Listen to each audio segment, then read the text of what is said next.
अस्सलाम वालेकुम दोस्तों, उम्मीद है कि आप सब लोग खैरियत से होंगे, ठीक ठाक होंगे। आप मेरा धनिया देखें कितना अच्छी तरह ग्रो कर रहा है। आज मई की 17 तारीख है, टेम्परेचर 40 डिग्री के आसपास जा रहा है और आप देख सकते हैं मगर फिर भी कितनी अच्छी इनकी ग्रोथ है और कितने इनके लश ग्रीन पत्ते ग्रो कर रहे हैं, कोई बर्निंग इन पे नहीं है।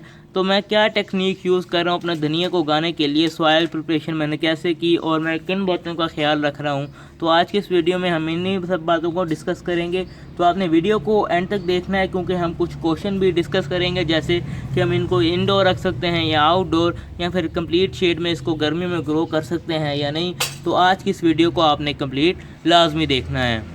तो चलिए वीडियो को शुरू करते हैं।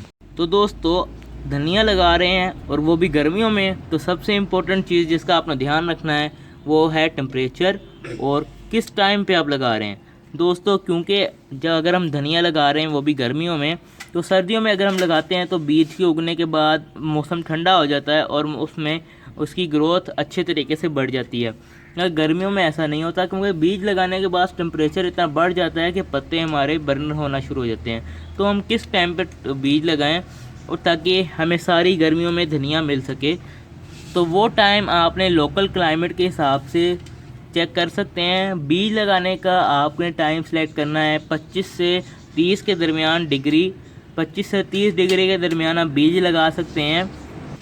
और यहाँ पे पाकिस्तान में लाहौर में ये टेम्परेचर अप्रैल से मई के दरमियान रहता है, मगर अप्रैल के शुरू में अगर आप बीज लगा लें तो बहुत अच्छा है, क्योंकि अप्रैल के बाद गर्मी ज़्यादा बढ़ जाती है। मई और जून का जो टेम्परेचर है वो काफ़ी ज़्यादा हो जाता है, इसलिए आपने अप्रैल के शुरू में या फिर अप्रैल के मिड में आपने धनिया के बीज लगाकर फारिग हो जाना है, ताकि आपके पौधों को जब वो थोड़े से ग्रो हों और बीज जर्मिनेट होने के बाद उसको बीज को थोड़ी सी कूलनेस मिले, ताकि वो अपने आप को थोड़ा सा स्ट्रेंथन कर जा सके और मजबूती से आगे ग्रो कर सके। तो टेम्परेचर और टाइम बहुत इंपॉर्टेंट है, तो आपने इन बातों का ख्याल लाजमी रखना है। तो दोस्तों, दूसरा पॉइंट जो धनिया उगाने के लिए बहुत ज़रूरी है वो है सॉइल प्रिपरेशन। सॉइल प्रिपरेशन में पोटिंग मिक्स में हमने 50% नॉर्मल गार्डन सॉइल लेनी है, 25% ऑर्गेनिक कंपोस्ट लेनी है और 25% ही कोकोपीट लेनी है। अब हम सॉइल प्रिपरेशन में यूज़ किए हुए कंपोनेंट्स की बात कर लेते हैं, जो क्यों ज़रूरी हैं। अब मिट्टी तो आप लाजमी लेंगे, मिट्टी में ही हमने उगाना है, और 25% कंपोस्ट हम इसलिए लेंगे ताकि एक दफ़ा ही जब हम सॉइल प्रिपेयर कर रहे हो तो अच्छी तरह आपने कंपोस्ट मिला देनी है, क्योंकि उसके बाद आप लिक्विड फर्टिलाइज़र तो दे सकते हैं, लेकिन जो दूसरा फर्टिलाइज़र है हम इतने आसानी से कटिंग के बगैर नहीं दे सकते, यानी कि ऊपर से हम काटने के बगैर हम इसको सही तरह फर्टिलाइज़र ऐड नहीं कर सकते। इसलिए आपने जब सॉइल प्रिपेयर ही कर रहे हो तब आपने अच्छी तरह इसमें खाद मिला देनी है, क्योंकि उसके बाद अगर आप खाद ना भी मिलाएं तो कोई बात नहीं, लेकिन आपने खाद सॉइल प्रिपरेशन के वक्त मिला देनी है, ताकि जब वो पौधा छोटा हो तब उससे उसको न्यूट्रिएंट्स मिलते रहें और वो अच्छी तरह ग्रो करे। इसमें आपने ऑर्गेनिक आप नाइट्रोजन रिच खाद ले सकते हैं, क्योंकि इसमें ज़्यादातर पत्ते ही होते हैं, इसलिए आप नाइट्रोजन से भरपूर ऑर्गेनिक मैन्योर, काओ मैन्योर यूज़ कर सकते हैं। इसके अलावा डिफरेंट जो आप अगर आप यूज़ करना चाहें तो आप यूज़ कर सकते हैं। इसके अलावा कोकोपीट इसलिए यूज़ करना है क्योंकि गर्मियों में आपका जो सॉइल में मॉइस्चर है, अगर मॉइस्चर उड़ जाएगा तो आपका पौधा स्ट्रेस में आके मर सकता है, इसलिए कोकोपीट आपने लाजमी यूज़ करनी है ताकि आपकी जो मिट्टी है उसमें मॉइस्चर रहे। तो ये बातें आपने सॉइल प्रिपरेशन करते वक्त लाजमी ध्यान में रखनी है। दोस्तों, तीसरा पॉइंट है बीज से रिलेटेड। दोस्तों, जब आपने धनिया का बीज लगाना है वो आप मार्केट से भी ला सकते हैं और आप अपने किचन से भी धनिया का बीज ले सकते हैं। अब किचन में आपके धनिया का बीज सूखे धनिया के नाम से जाना जाएगा। अब आप उसको ले के बीच में से 2 हिस्सों में तोड़ सकते हैं। अगर आप गौर से नोट करें तो आपका जो धनिया का बीज है उसके 2 पार्ट्स हैं। अब आप उन दोनों पार्ट्स को अलग-अलग करके लगाइएगा, क्योंकि अगर आप वैसे लगा देंगे तो उसकी जर्मिनेशन थोड़ी सी स्लो होगी, और उससे अलावा आप धनिया के बीज ज़्यादा भी हो जाएंगे अगर आप इसको 2 हिस्सों में कन्वर्ट करेंगे। तो आपने बीज को लाजमी से 2 हिस्सों में कन्वर्ट कर देना है। मैं हमेशा अपने घर के सूखे धनिया से ही लगाता हूँ और काफ़ी अच्छा रिज़ल्ट पाता हूँ। आप देख सकते हैं कितनी अच्छी तरह ग्रो, एक पौधा कितनी अच्छी से ग्रो कर रहा है। आप बाहर से भी बीज ला सकते हैं। इसके अलावा आपने बीज को 2 हिस्सों में कन्वर्ट करने के बाद इसको पानी में डाल देना है और 24 घंटे के लिए कम से कम आपने इसको पानी में छोड़ देना है, जिससे आपके जो बीज की जर्मिनेशन जो टाइम है वो कम हो जाएगा। अगर आप ऐसा नहीं करते तो जहाँ 7 दिन में आपको बीज जर्मिनेट हो जाना चाहिए, वहाँ पे आपको 14 दिन भी लग सकते हैं। इसलिए आपने बीज को पानी में लाजमी डाल देना है ताकि आपके बीज की जर्मिनेशन ज़्यादा जल्दी हो जाए। दोस्तों पॉइंट नंबर 4 जो है वो बहुत इम्पोर्टेंट है, जो लोग ज़्यादातर गलती करते हैं वो ये है कि जब वो बीज लगाते हैं तो ज़्यादातर, क्योंकि हम अपने घर में गमलों में बीज लगा रहे होते हैं तो हमारे पास बीज ज़्यादा हो जाते हैं और हम ज़्यादा सारे बीज अपने गमले में फैला देते हैं जितना भी गमले की स्पेस होती है, और कुछ बीज ओवर क्राउडेड भी हो जाते हैं, जिससे क्या होता है साथ साथ जो है वो आपके बीज उगना शुरू कर देते हैं। लेकिन आपने ऐसा नहीं करना। आपने जब भी बीज लगाना है हर बीज से थोड़े से फासले पे लगाना है, लेकिन हम जब लगा रहे होते हैं तो इतना हमें नोटिस नहीं होता, और जब वो उगने के बाद कुछ प्लांट्स ख़राब भी हो सकते हैं। तो आपने आराम से सबसे पहले साथ साथ करके थोड़े से बीज उगा लें। उसके बाद जो एक्स्ट्रा पौधे हैं जो ओवर क्राउड हो रहे हैं उनको आप निकाल लें शुरू में ही, जब उस पर 1-2 पत्ते हैं, और आप इसको किचन में यूज़ कर लें। इसके अलावा बाकी जो प्लांट हैं उनको उगने की जगह मिल जाएगी। आप देख सकते हैं मेरा जो धनिया लगा हुआ है उसमें पौधे से पौधे में काफ़ी डिफरेंस है, इसलिए वो अच्छी तरह ग्रो कर रहे हैं। उसके पत्ते जो हैं एक एक पौधे के वो काफ़ी ज़्यादा बड़े हो जाते हैं टहनियों को, और हम उन टहनियों को इस्तेमाल करते रहते हैं और इस तरह धनिया भी ग्रो होता है। इसलिए आपने जब भी आपने लगाना है तो आपके पास बीज हो सकता है ज़्यादा हो, लेकिन आपने ज़्यादा सारे बीज नहीं लगा देने। आपने बीज लगा भी दिए हैं तो उसके बाद आप पौधे को निकाल दें अगर आपके बीज या पौधे ज़्यादा बन गए हैं।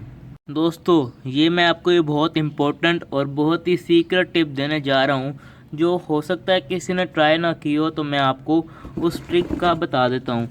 दोस्तों जब आपका पौधा में 3 से 4 लीव्स आ जाएं, यानी कि उसके 2 से 3 से 4 पत्ते जब निकल आएँ, तो आपने ये स्टेम से ऊपर उसके जितने भी पत्ते हैं वो काट देने हैं। सिर्फ एक नए जो ग्रोथ हो रही है, जैसे ये ग्रोथ हो रही है, इसको आपने रहने देना है। बाकी जितने भी पत्ते हैं उसके निकाल देने हैं। जिस तरह ये है, इसके जितनी ये एक नई ग्रोथ आ रही है, इसके ऊपर से आपने ये टहनियाँ इस तरह काट देनी है। तब तो पत्ते ही होंगे, तब आपने इसके पत्ते जो हैं वो काट देने हैं। जिससे क्या होगा, आपका ये जो तना है, इसका जो स्टेम्प है, यहाँ से वो मोटी होना शुरू हो जाएगी और आपका जो प्लांट है वो मजबूत हो जाएगा। और इस तरह जब आप सारे अपने धनिए के प्लांट को, पौधों को काट देंगे, पत्तों को ऊपर से काट देंगे, तो आप इसको किचन में यूज़ भी कर पाएंगे, और बाकी आपका जो पौधा है वो आगे जो मौसम आ रहा है उसके लिए तैयार भी हो जाएगा, और थोड़ा सा उसका जो स्टेम्प है मोटी हो जाएगी, जिससे आपका प्लांट ज़्यादा अच्छी तरह ग्रो करेगा। तो ये बहुत इंपॉर्टेंट और सीक्रेट टिप है, इसको आपने लाजमी अप्लाई करके रिज़ल्ट मुझे कमेंट सेक्शन में ज़रूर बताना है। दोस्तों अगला पॉइंट बहुत इंपॉर्टेंट है और वो मेरी सीक्रेट ट्रिक से रिलेटेड है। दोस्तों आपने जब 1-2 दफ़ा अपने धनिए को काट लेंगे, उसके बाद आपने धनिए को नहीं काटना, यानी कि जब उसकी लंबी लंबी टहनियाँ होना शुरू हो जाएं तब आपने इसको नहीं काटना, तब तक जब इसकी काफ़ी सारी टहनियाँ ना निकल आएँ। और जब इसकी काफ़ी सारी टहनियाँ निकल आएँ, जैसे कि अब मेरे प्लांट की हैं, तो आप अगर यूज़ करना चाहें तो आपने इसको ऊपर से नहीं काटना। आपने क्या करना है, इसकी एक एक टहनी को यूज़ करते रहना है। जिस तरह आपने ये मैंने एक टहनी काट ली, इस तरह अगर आपको और टहनियाँ चाहिए तो आपने बाकी प्लांट की टहनियों को काटना शुरू कर देना है। एक ही प्लांट को काफ़ी ज़्यादा नहीं काट देना, जिससे क्या होगा, अगर आप सारे प्लांट को ऊपर से काट देंगे तो वो उसकी जो स्टेम्प है वो रह जाएगी, और डायरेक्ट धूप जब इसको थोड़ी सी धूप ले लेगी तो उसका जो जिसका जो है, इसका जो तना है वो ख़राब होना शुरू हो जाएगा, उस पर बर्निंग आ जाएगी जो नई ग्रोथ हो रही है। तो आपने जो उसकी नई ग्रोथ है उसको थोड़ा सा शेड में रखना है, ताकि उसकी नई ग्रोथ जो है वो आराम से ग्रो कर सके। तो ये बहुत इंपॉर्टेंट पॉइंट है, इसका आपने लाजमी ख्याल रखना है। दोस्तों आपको एक फ़न फैक्ट बताता चलूँ अगला पॉइंट डिस्कस करने से पहले। धनिया कोरिएंडर का नाम एक बकपे नाम पर रखा गया है और ये काफ़ी अरसे से इस्तेमाल होता आ रहा है। तो क्या आपको इससे पहले फैक्ट पता था? अगर नहीं पता तो वीडियो को लाइक लाजमी से कर दें। दोस्तों अगला पॉइंट जो है वो बहुत इम्पोर्टेंट है, वो है पानी का। पानी देना बहुत इम्पोर्टेंट है और आपने अपनी जो धनिया का है उसको पानी का बहुत ख्याल रखना है। मैंने भी अभी थोड़ी देर पहले ही पानी दिया है। जब इसको मैंने देखा कि इसके ऊपर ये जो सॉइल है वो खुश्क होना शुरू हो गई है तो मैंने इसको पानी दे दिया। आपने हमेशा अपनी मिट्टी में थोड़ा सा मॉइस्चर रखना है, ये नहीं कि आपने हर वक्त इसको गीला रखना है, बट मैं आपको बताता हूँ कि आपने इसमें थोड़ा सा मॉइस्चर रखना है। जैसे ये अब ये इसमें थोड़ा सा, ये तो एलोवेरा है, इसमें ज़्यादा पानी नहीं देते। अभी इसमें देखें थोड़ा मॉइस्चर ख़त्म हो गया है। जब आप इस तरह की सिचुएशन नहीं होनी देनी, आपने थोड़ा थोड़ा मॉइस्चर अपने जो है प्लांट में रखना है ताकि इसकी कांस्टेंट ग्रोथ होती रहे। अगर आप बिल्कुल सूखने देंगे मिट्टी को तो आपकी प्लांट की ग्रोथ जो है वो रुक सकती है, और उसके बाद अगर आपकी प्लांट की ग्रोथ रुक गई तो गर्मी से आपके पौधे ख़राब होना शुरू हो जाएंगे। तो आपने इस बात का लाजमी ध्यान रखना है। तो अब आ जाते हैं अपने क्वेश्चन आंसर की तरफ। दोस्तों, कुछ इम्पोर्टेंट सवालात जो लोगों के होते हैं धनिया गर्मियों में ग्रो करने के हवाले से, उनको हम डिस्कस कर लेते हैं। उनमें सबसे पहला सवाल है, धनिया को इंडोर ग्रो करें या आउटडोर ग्रो करें? इसका आंसर बहुत सिंपल है। आपने धनिया को इंडोर भी ग्रो कर सकते हैं या आउटडोर भी ग्रो कर सकते हैं, जैसे आपको आसानी हो, मगर उसकी कुछ राइट हैं। इंडोर ग्रो करने के लिए आपको किसी ऐसी ब्राइट विंडो में इसको रखना चाहिए जहाँ पे इसको तकरीबन 2 से 3 घंटे की डायरेक्ट धूप मिले और सारा दिन की ब्राइट लाइट यहाँ पे आती रहे।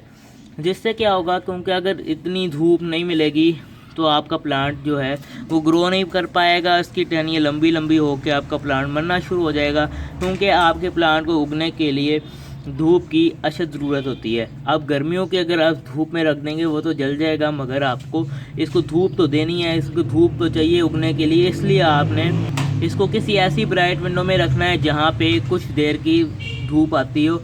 अब आप इसको आउटडोर भी ग्रो कर सकते हैं, लेकिन आउटडोर भी ऐसे एरिया में आपने रखना है जहाँ पे इसको 3 से 4 घंटे की मैक्सिमम धूप मिलती हो। अब मैं भी इसको आउटडोर ग्रो कर रहा हूँ, आप देख सकते हैं। और यहाँ पे धूप जो आती है वो 12 बजे के करीब धूप आना शुरू हो जाती है और तकरीबन 2-3 बजे यहाँ से धूप हट जाती है, जिससे इसकी अच्छी ग्रोथ हो रही है और काफ़ी अच्छा मुझे रिज़ल्ट मिल रहा है। तो आप इंडोर और आउटडोर दोनों जगह इसको ग्रो कर सकते हैं। दोस्तों, अगला सवाल जो है वो ये है कि हम क्या अपने धनिया को गर्मियों में भी बार बार काट सकते हैं? क्योंकि हम सर्दियों में जितनी बार भी हम धनिया काटें, 3 से 4 बार या 5 दफ़ा भी काटें, तो उसकी दोबारा ग्रोथ शुरू हो जाती है अगर हम इसको अच्छी तरह फर्टिलाइज़र दे देते रहें। लेकिन गर्मियों में ऐसा नहीं होता, क्योंकि अगर आपको मैं पहले भी बता चुका हूँ, अगर आप पूरी तरह इसको काट देंगे तो आपका जो है वो बर्निंग शुरू हो जाती है। क्योंकि अगर हम इसकी टहनियाँ काटेंगे तब तो ठीक है, इसकी जो अगली जो नई ग्रोथ है उसको थोड़ा सा शेड मिलेगा और वो दोबारा ग्रोथ इसी तरह आपका प्लांट ग्रो होता रहेगा। मगर आप सारा ही एक दफ़ा काट देंगे तो आपकी जो नई ग्रोथ है उसको थोड़ा सा उस पर जो बर्निंग आना शुरू हो जाएगी, इस तरह आपके सारे प्लांट ख़राब हो जाएंगे।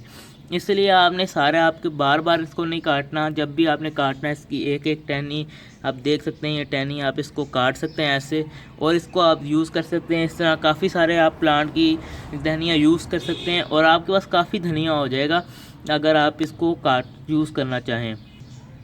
तो उम्मीद है कि आपको ये वीडियो पसंद आई होगी, और अगर आपका कोई भी क्वेश्चन है तो आप कमेंट सेक्शन में लाजमी पूछें। अल्लाह हाफिज़।